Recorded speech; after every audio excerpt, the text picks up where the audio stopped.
บายดีร้านซื้อนางนาดาวันนี้ร้านสิมาอ่านนิทานเกี่ยวกับแม่น้ำประเทศลาวเฮามีแม่น้ำงามได้สายแม่น้ำไหล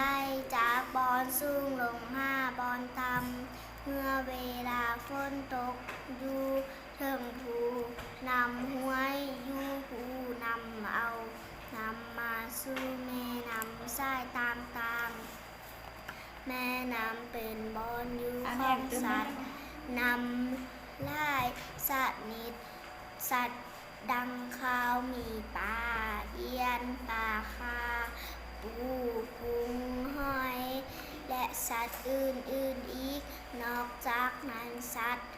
บกยังอาศัยแม่น้ำเป็นแหล่งหาอาหารของพวกมันคนเฮาก็อาศัยแม่น้ำคือกันพวกเฮาเอาน้ำมาเพื่อดื่ม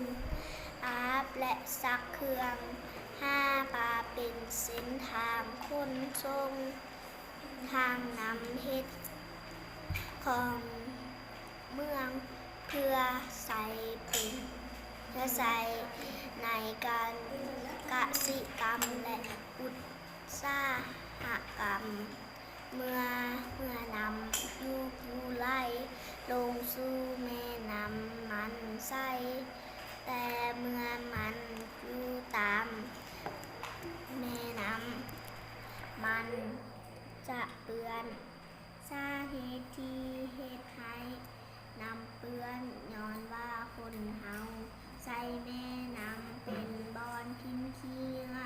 สัตว์น้ำได้รับความทรมานจากแม่น้ำที่เปื้อนคนเฮาก็ได้รับผลกระทบคือกัน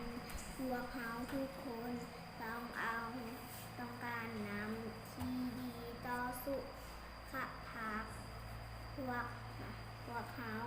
ทุกคนต้องเอาใจใส่ปกปักรักษาและเฮ็ดให้น้ำ